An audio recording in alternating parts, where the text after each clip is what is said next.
Assalamualaikum warahmatullahi wabarakatuh. Waalaikumsalam. Nama saya DM Huda di Miftahul Ulum TV. Pada kesempatan kali ini kita kedatangan tamu istimewa jauh-jauh dari Jogja.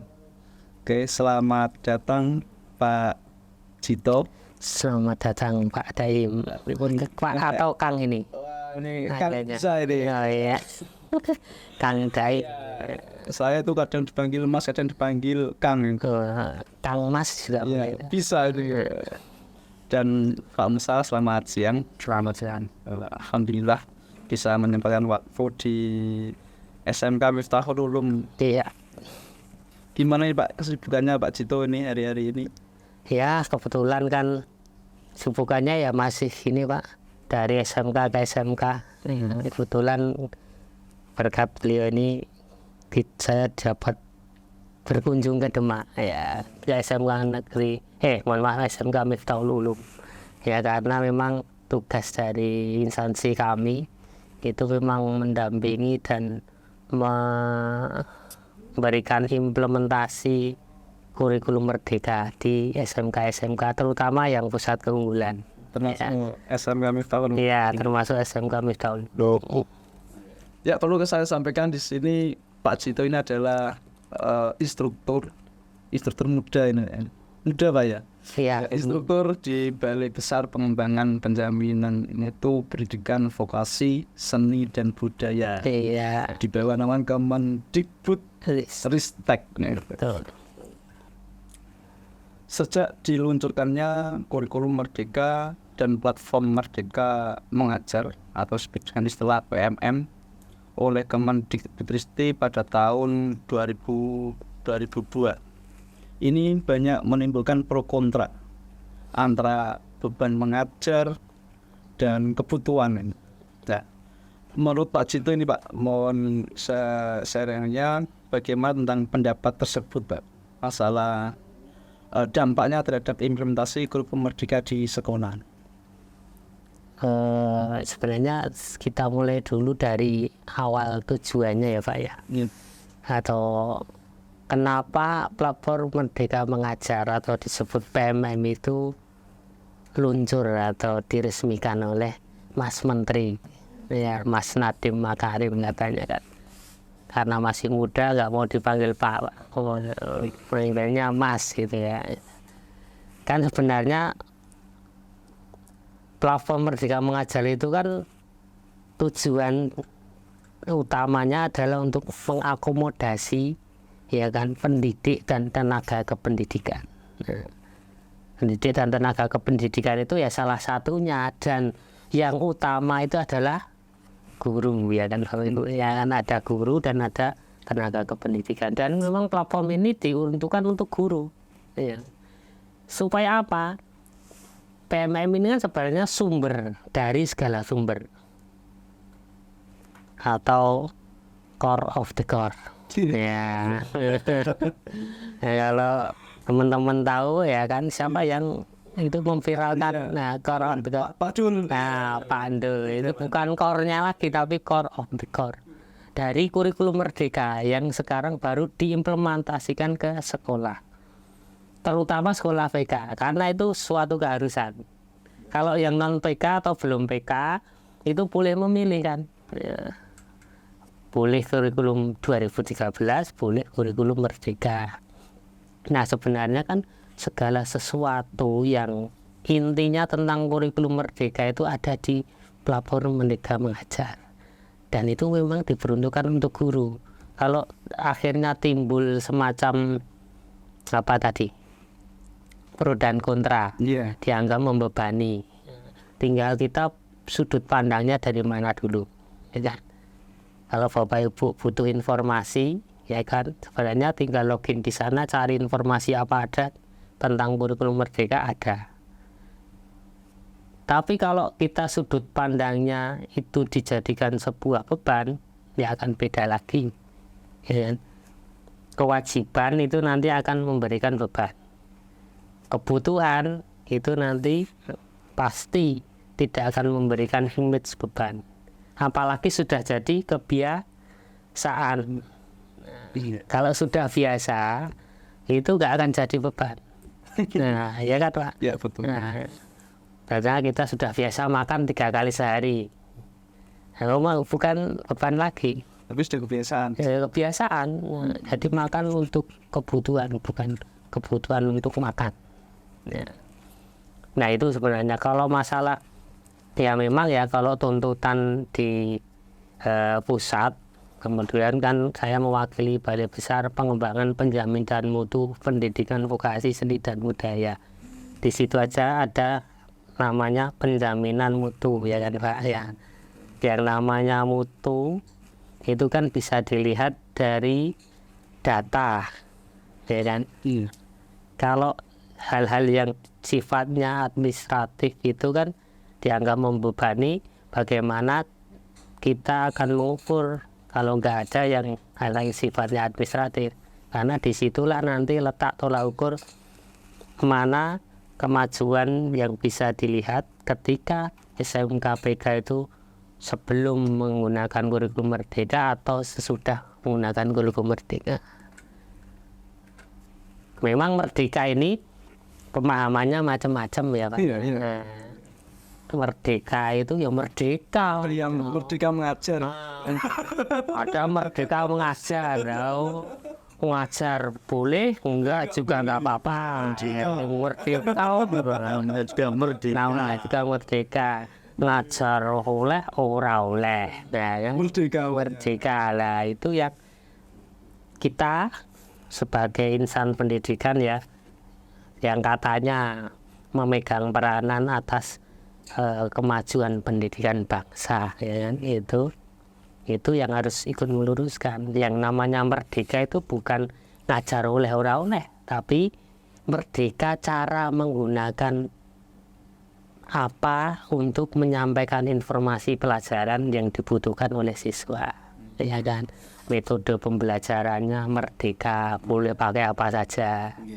Media pembelajarannya merdeka, boleh pakai apa saja, boleh pakai modul, boleh pakai PDF, infografis, video, podcast, YouTube, ya kan. Tidak harus guru yang mengajar di kelas, ngoceh, ya kan, kayak dulu.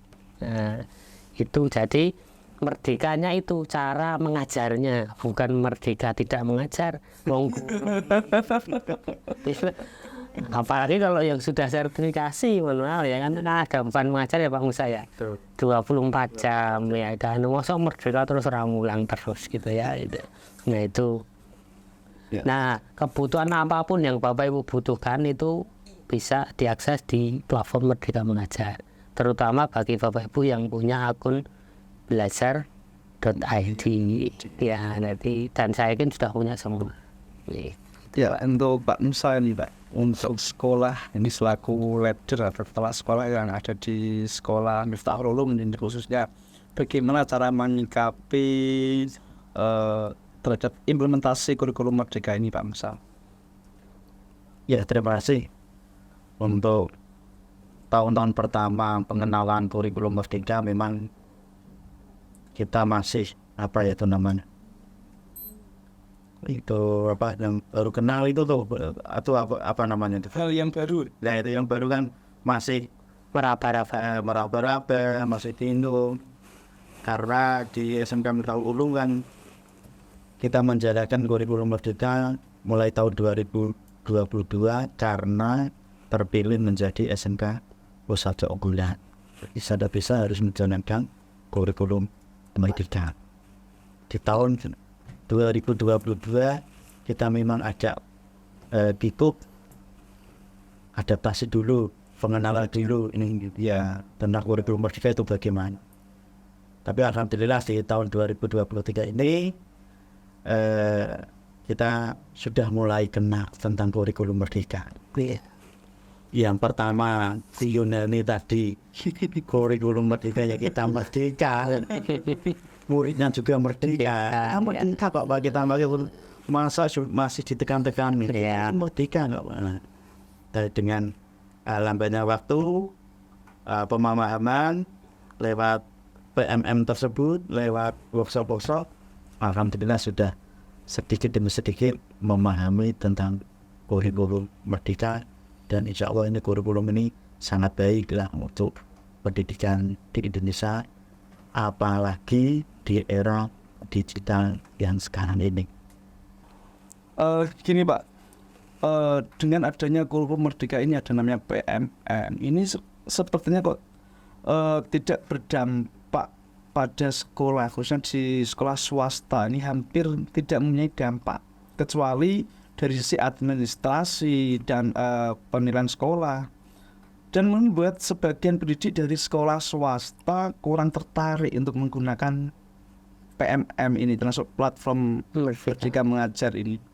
Menurut Pak Cito ini bagaimana cara menyikapi pandangan tersebut? Oke. Kalau menyikapinya gini Pak, saya memang kan kita lihat dari latar belakangnya dulu ya. Kan tadi PMM itu dibuat pertama untuk memenuhi kebutuhan guru dan tenaga kependidikan tentang informasi kurikulum Merdeka. Yang kedua untuk pengembangan karir guru, ya apapun itu ya. Nah, tapi memang karena di negara kita itu ada yang namanya sekolah negeri dan ada sekolah luar negeri. Ya, swasta. Ya, swasta loh ya, itu luar negeri ya kan. Tapi saya menyikapinya begini Pak. Sekali lagi yang namanya apapun yang disediakan pemerintah ya kan, itu kan pertama pasti itu menggunakan yang namanya APBN. Iya. Ya kan, belanja negara ya kan? Dan APBN itu dari siapa sih sebenarnya? Dari masyarakat itu siapa? Ya, diantaranya siswa, guru, saya, Pak Musa, semuanya kan, ya kan. Nah, karena itu wis repot-repot dibuat pemerintah, disediakan untuk guru dan gratis kecuali data ya.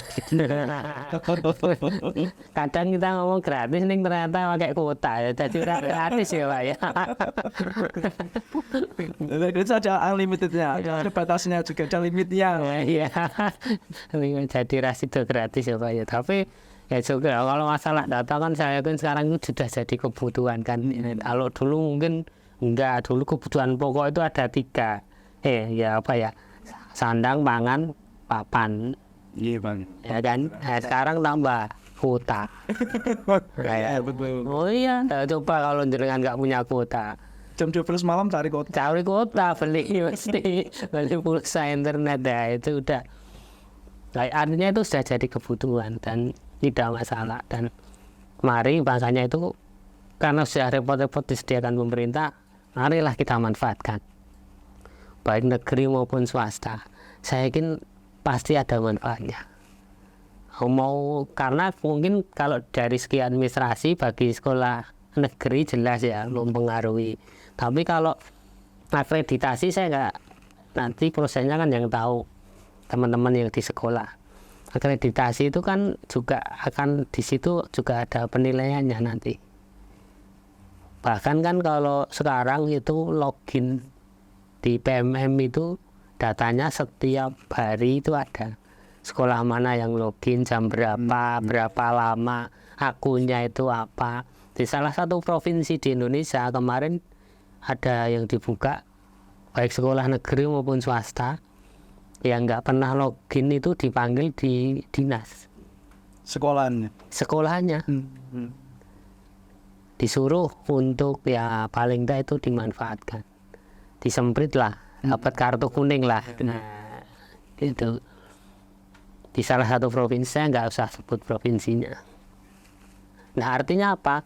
Memang ini perlu dan penting untuk di follow up anjuran pemerintah melalui Kemdikbudristek, dalam hal ini Direktorat Jenderal Vokasi ya, itu ya memang namanya anjuran itu pasti ada tujuannya. Betul. Ya kan? Tujuannya supaya apa? Bapak Ibu tidak gampang tadi, tidak meraba-raba tentang apa itu kurikulum Merdeka gitu kan. Ya. Dan di situ memang ada pengembangan karirnya. Kalau Bapak Ibu mengikuti terus pelatihan di mandiri ya di PMM itu nanti Bapak Ibu akan dapat privilege, keuntungan. Misalnya Pak Daim ini rajin mengikuti pelatihan, ternyata dapat 5 sertifikat. Iya. Nah, dalam waktu 2 bulan. Wah, istimewa gitu. Luar biasa berarti ya itu. Nah, itu bukan luar tapi luar. Luar biasa. Kamu berarti. Orang mau orang sasi 5 sertifikat loh, Pak. Nah, itu dapat privilege. Mungkin nanti akan tiba-tiba akan ada surat undangan menjadi calon guru penggerak, ya kan. Sekarang kan ya, calon GP ada berapa Pak di sini GP-nya? Belum ada ya, itu calon guru penggerak. Terus setelah jadi guru penggerak, kalau di jenjang karir, kalau dulu yang namanya kepala sekolah itu harus melalui bersama jabat wakil guru, ya kan, berapa tahun baru bisa diangkat. Tapi kalau sekarang dengan adanya guru penggerak itu bisa langsung jadi kepala sekolah. Dan satu lagi takdir ya Pak ya. Saya mau berusaha kayak apa nak? Belum takdirnya ya enggak ya Pak ya. Betul. Iya. Dan yakinlah rezeki itu enggak akan tertukar Pak. Itu aja. Jadi ya kalau saya menanggapinya gitu Pak. Manfaatkan, pertama optimalkan. Karena ini jadi bekal Bapak Ibu guru, senjata ketika Bapak Ibu nanti menghadapi medan perang bersama anak-anak didik ya Bapak Ibu, dengan yang pedang yang namanya kurikulum merdeka. Ya, jadi itu bisa jadi dua sisi mata pisau kalau kita mengartikannya tidak benar. Tadi merdeka, pisau merdeka tadi, ya, ngajar oleh ora oleh, kau merdeka bagaimana mengajarnya itu. Terima kasih Pak Cito. Tapi gini Pak Cito, dari kesempatan guru-guru yang diperoleh seperti tadi masuk CGP yang dulunya kepala sekolah itu harus melewati jenjang wakar dulu atau yang lainnya. Tiba-tiba guru biasa ikut CGP, guru penggerak langsung naik kepala sekolah. Tapi ini di lapangan sudah banyak ini prakteknya. Jadi kepala sekolah itu tidak yang menjadi kepala sekolah berawal dari guru penggerak. Itu dia itu masih warna-warna. Jadi tidak pernah merasakan bagaimana kedudukan dan cara kerjanya di tingkat kesiswaan, di kurikulum. Jadi tidak memahami proses seperti itu. Jadi jika mengambil keputusan itu kayaknya orang belum pernah merasakan di kurikulum bagaimana cara mengatur jadwal, bagaimana cara mengurus siswa. Jadi ada kayaknya kok ada di miss di situ, Pak. Itu gimana itu? Ya, oke, yang namanya program kan pasti ada plus minus ya Pak. Iya. Ya. Betul ya. Tapi kita ngambil misalnya ngambil plusnya, di situ kan ada lompatan, akselerasi. Kalau minusnya misalnya memang ada calon guru penggerak, bukan calon, kalau sudah jadi kepala itu berarti sudah guru penggerak, sudah dinyatakan lulus dan punya sertifikat dengan guru penggerak, baik angkatan berapapun. Yang namanya pasti ada minusnya. Minusnya kan ya ketika mentalnya belum siap, ya karena belum digembleng, ya kan. Nah itu yang mungkin menjadi kendala. Karena setiap pemimpin itu kan punya pendekatan masing-masing sebenarnya ya. Nah, pendekatan baik secara personal maupun sosial. Betul. Nah pendekatan itu yang memang tidak didapat di Guru penggerak. Maksudnya pendekatan ilmu ya tidak ada materi khusus untuk itu. Leadership. Cuma ada materi tentang guru dan kepemimpinan, ya kan. Tapi kepemimpinan seperti apa, caranya seperti apa, sebenarnya sudah ada semua itu. Semua mungkin setiap individu kan menanggapinya macam-macam. Karena itu berkaitan dengan ego, Pak. Iya. Ketika kita mementingkan ego daripada kebutuhan sekolah, ya itu nanti yang bikin kejadian seperti itu. Jadi, tapi saya kan itu kasustik Pak. Iya. Nah, dari sekian misalnya 1000 atau 100 lah, nggak usah banyak atau 10 itu paling hanya saja 1. Kalau 10 ya, kalau 100 mah nggak ada 5% lah, seperti itu ketika memang egonya yang berbicara. Nah di situ berarti harus ada, karena itu kan biasanya masih muda, yang namanya muda itu idealismenya terlalu menggebu-gebu tinggi ya kan. Itu harus ada katalisatornya. Ya di situ berarti harus ada orang ketiga. Orang ketiga dalam tanda kutip ya Pak. Kan orang ketiga yang itu. Nah, itu yang di situ memang bisa menjadi katalisator bagi kepala sekolah yang masih mementingkan ego tadi. Nah, nanti roda pemerintahannya istilahnya bisa jalan. Nah, kadang itu kan seorang pemimpin, Pak Musa ini kepala sekolah, tapi kalau nggak didukung bawahannya nggak akan jalan.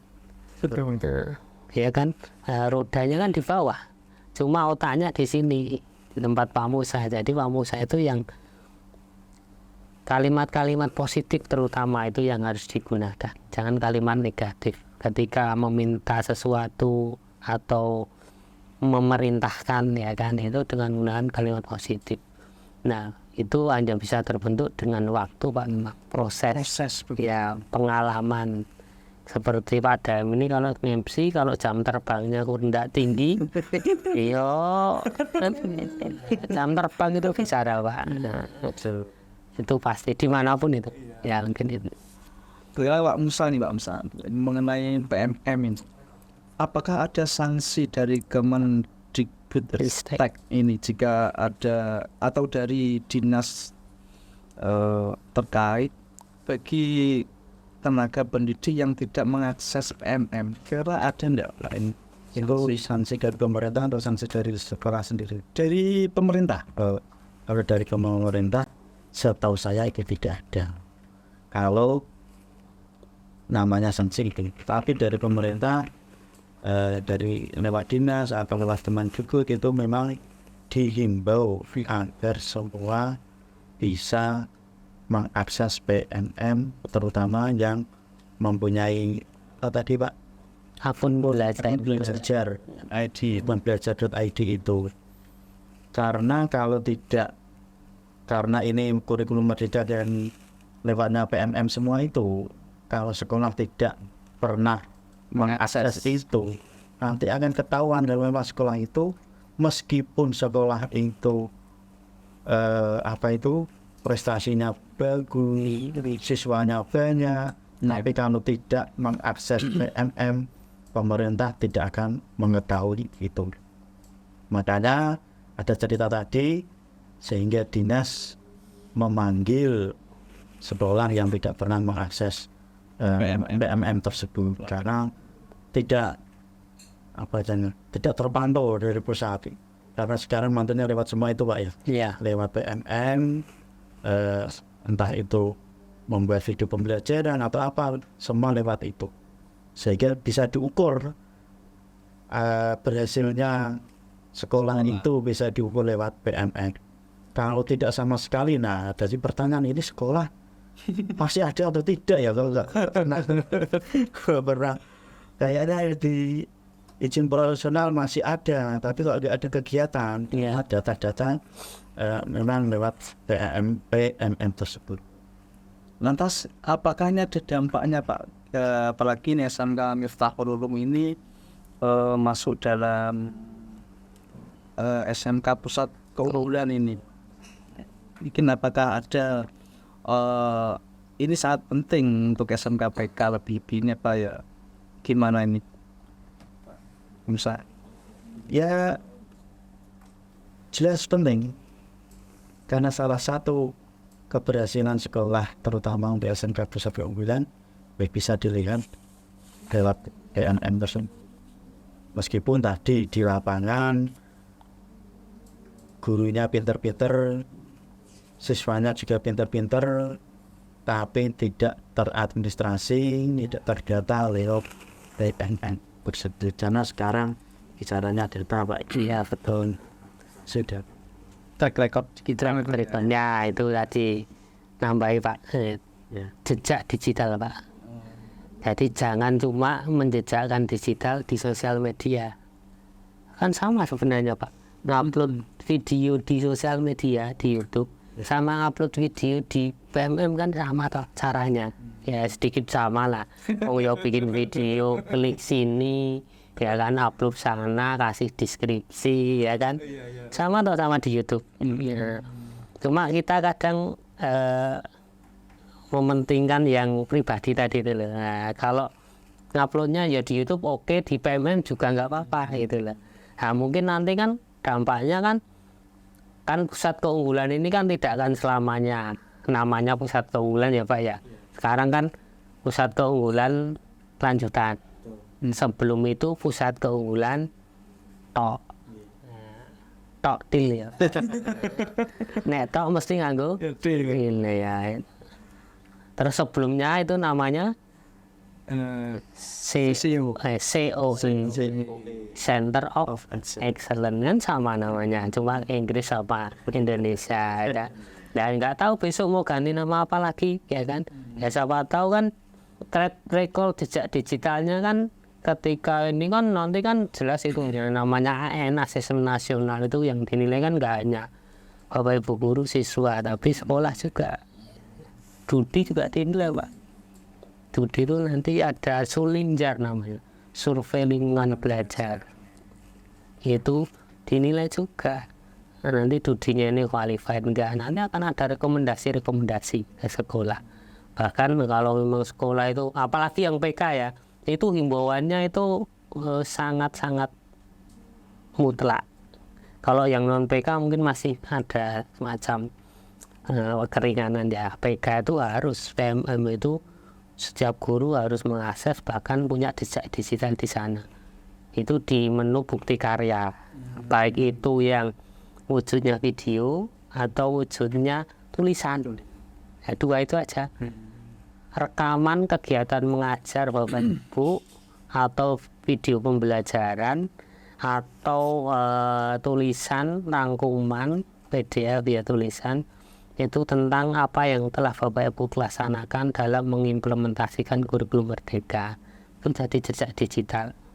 Nah, ketika ada jejak digital dari Kemendikbudristek kan nanti gampang. Ketika ganti nama pun pasti yang ditawari pertama yang track recordnya bagus. Ya. Jangankan mungkin dipanggil bahkan ada undangan khusus ya kan, tidak seleksi. Ya itu kan. Artinya gini ya, ketika ada program apapun namanya besok, ketika ganti pemerintahan, ya kan kita kan biasanya ganti menteri, ganti kurikulum, ganti kebijakan biasanya. Semoga besok enggak gitu lah. Itu ganti apa kan ya nanti program-program itu kan turunnya kemana kalau enggak ke SMK. Kalau yang vokasi ya, kalau yang SMA kan yang di bawah provinsi. Nah itu makanya jadikanlah ini sebagai momentum Pak untuk menanamkan jejak-jejak digital yang baik. Ada yang namanya berbagi praktek baik ya, jangan praktek yang tidak baik tapi berbagi praktek baik. Kalau Bapak Ibu berbagi praktek baik, selain pahalanya mengalir ya Pak ya, ya kan, pahala jariahnya ketika masih dipakai orang lain. ya kan tuh mengalir. Tapi nggak tahu juga nanti malah pahala yang sifatnya mungkin komersil juga dapat ya kan di dunia ya. Itu kan nggak tahu juga. Sudah mengangkat nama sekolah, dapat amal jariah ya kan, terus itu juga memotret keseharian Bapak Ibu guru. Itu nggak aneh-aneh kok, cuma ketika Bapak Ibu ngajar itu dokumentasikan. Nah itu kan jadi kan nggak mengada-ada, ngambilnya pun nggak harus kemana-mana ya kan. Kalau ke sudut panjangnya gitu kan mesti gampang, mudah itu. Nah itu mungkin Pak dari saya. Kemudian gini Pak, ada PMM, media sosmed itu kan hanya sebagai apa ya, track record digital kita. Sebenarnya nih PMM ini antara ini kebutuhan atau kewajiban ini Pak di kurikulum Merdeka ini Pak. Ya. Ini mungkin bagi orang yang awam atau guru yang cuek masalah kebijakan ini kan keras, penting ngajar. Iya. Nah, mungkin bisa dijelaskan Pak nih PMM ini.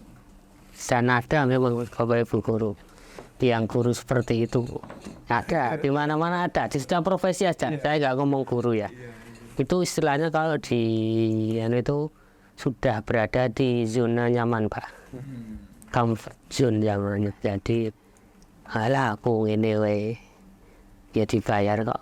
Nah gitu nah proses teteh bengek ya ada yang bayar, apalagi yang mohon maaf ASN ya gitu. Tapi saya kembangkan lagi ke diri kita, namanya guru itu kan pembelajar. Belajar itu kan sepanjang hayat sampai mati itu ya belajar terus, belajar tentang kehidupan terutama ya kan. Dan yang namanya otak ini kalau tidak dibuat bekerja, tidak buat belajar, stagnan Pak. Tapi ketika ada tuntutan mau mengajari ini, nyari sumber, harus membaca, harus melihat video, itu kan tambahin lagi. Nah ini kerja terus, ya kan. Nah itu nanti tidak akan membuat tumpul dan tidak akan cepat tua, ya kan. Nah kalau ngomong kewajiban dan kebutuhan, kewajiban itu kan sebenarnya mindset ya. Nah, mindset kita sebagai pengajar. Ya guru itu wajibnya ngapain tuh? Nek sopir wajibnya ya nyetir. Hanya betul Pak. Nah, nek orang nyetir nabrak. Ya, nggak jalan. Guru itu ya wajibnya apa? Mengajar. Kayak kita kalau orang umat Islam wajibnya itu ngibadahi ya sholat 5 waktu ya kan. Nah, jadi ya wajib, nek wajibnya dilaksanakan ternyata di selain wajib sebenarnya Bapak Ibu itu butuh PMM ini gitu loh, baik sebagai pengembangan diri, pengenalan informasi maupun aktualisasi diri melalui bukti-bukti digital tadi, jejak digital tadi. Kalau videonya Bapak Ibu bagus, dilihat banyak orang, teman-teman terutama ya, karena di situ ada namanya komunitas belajar di PMM itu. Itu adalah orang-orang yang mengakses video-video berbagi praktik baik, tulisan Bapak Ibu ketika mendokumentasikan pembelajarannya di situ, diupload di PMM. Terus ternyata kok ini bisa tak pakai ya. Nah terus jadi ini saya mengadaptasi dari praktek baik yang diupload oleh salah satu guru di Miftahul Ulum namanya Pak Daim. Nah itu beliau itu gini itu lah, itu kan juga keuntungan bagi guru yang bersangkutan ya kan. Kewajiban dan kebutuhan kalau disuruh memilih itu harus berjalan bareng Pak. Jangan anggap itu kewajiban, tapi juga harus dianggap sebagai kebutuhan.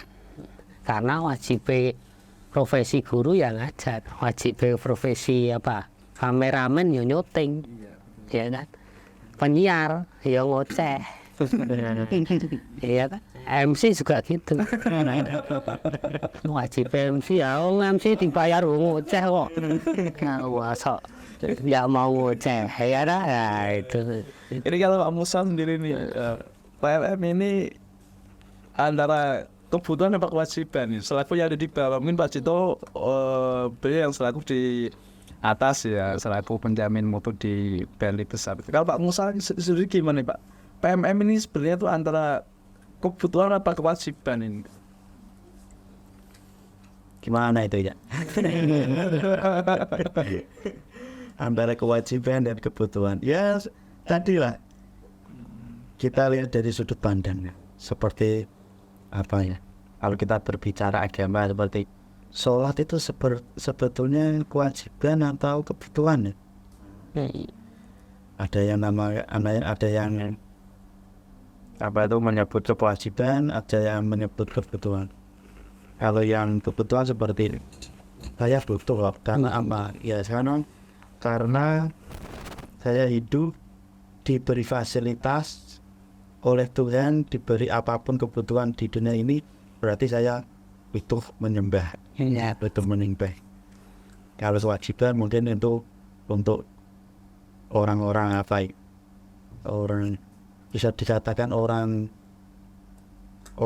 pemalas atau gimana.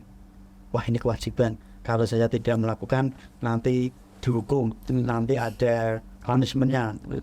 Itu untuk orang amatir. Nah, kalau kita Profesional. sudut pandang kewajiban itu untuk orang amatir, kalau kebutuhan adalah itu untuk orang yang sudah Profesional. profesional. Iya. Berarti guru ini yang masih memandang bahwa PMM ini adalah kebutuhan, kewajiban, berarti ini guru amatir ya. Iya. Bisa disebutkan. Ya, simpulkan sendiri. Jadi silakan yang menganggap itu kewajiban, ya kan. Guru amatir.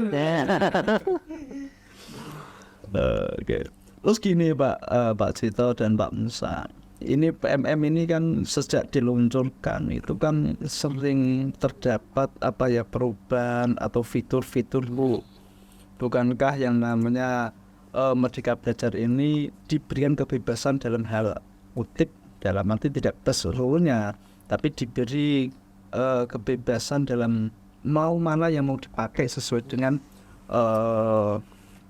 kemampuan sekolah atau kemampuan peserta didik yang bisa diulangi. Bukankah ini ini mengingkari konsep Merdeka Belajar nih Kak? Pak Cito Ya.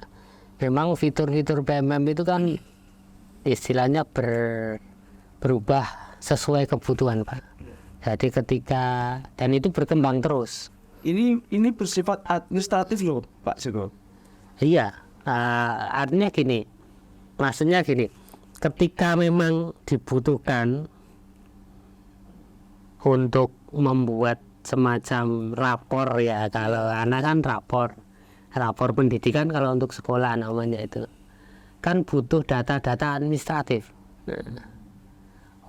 Jadi kalau masalah wujudnya kan bisa digital, bisa fisik, tapi data administratif itu yang nanti akan jadi dasar untuk bisa menentukan mungkin kebijakan-kebijakan apa yang nanti akan mendukung lagi.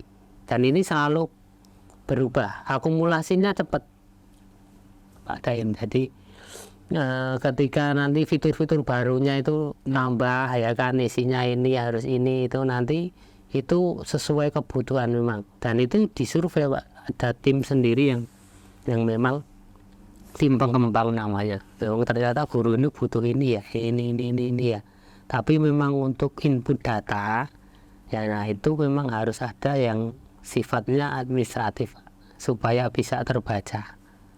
Kalau hanya misalnya statement lisan kan setiap orang bisa ya kan, tapi kalau data administratif sampai apapun nanti itu bisa jadi data yang bisa dijadikan dasar untuk melakukan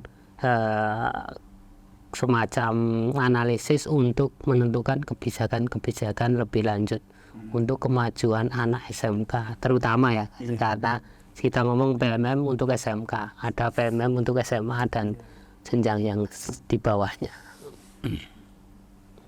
Kalau Pak Musa gimana ini untuk menanggapi yang platform Merdeka Mengajar ini yang selalu berubah-ubah ya? Kalau melihat fenomena itu, memang tidak hanya platform PMM saja yang berubah. Pokoknya kita sebagai pendidik yang profesional apapun itu, kita harus siap, kita harus bisa adaptasi, dan kita harus bisa mengikuti.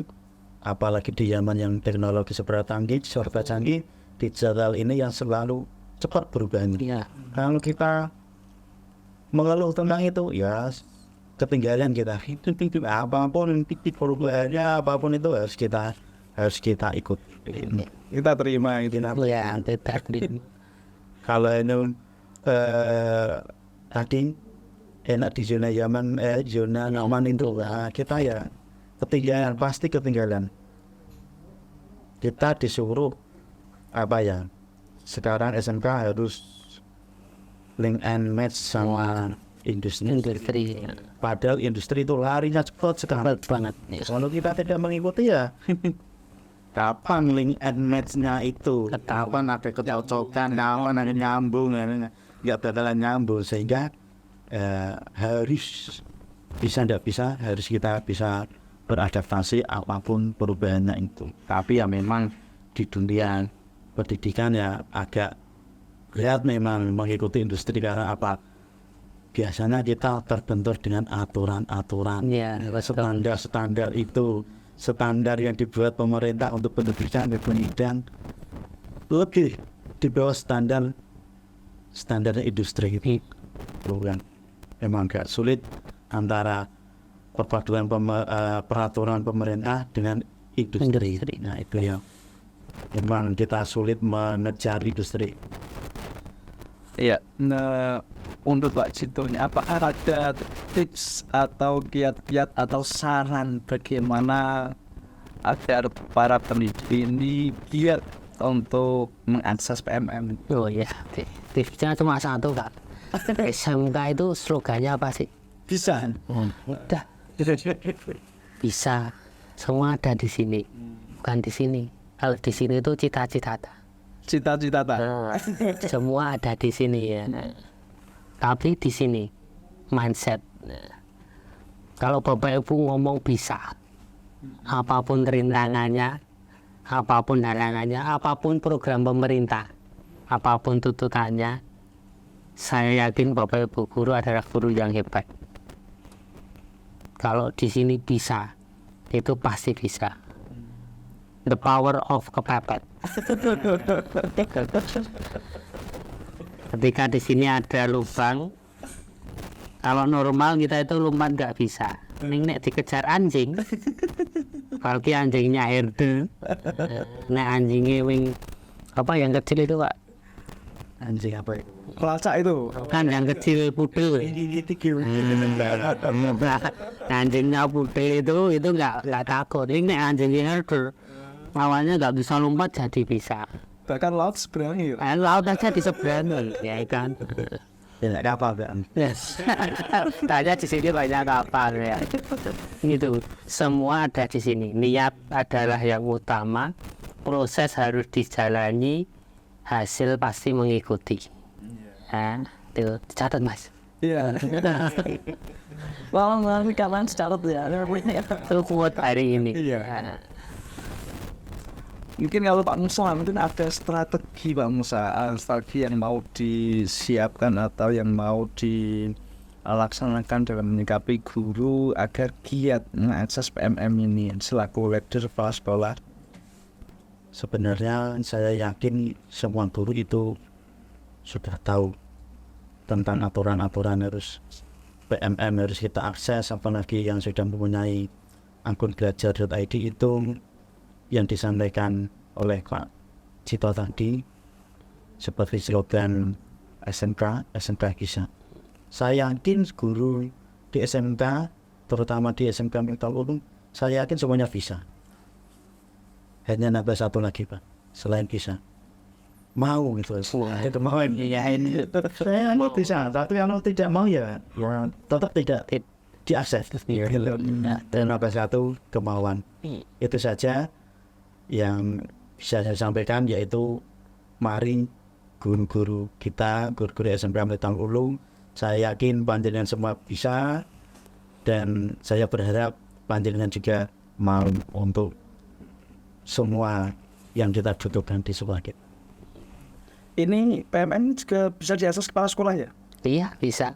Oh ini Memang untuk kepala sekolah juga semua tenaga kependidikan sudah membuka, sudah memberikan contoh.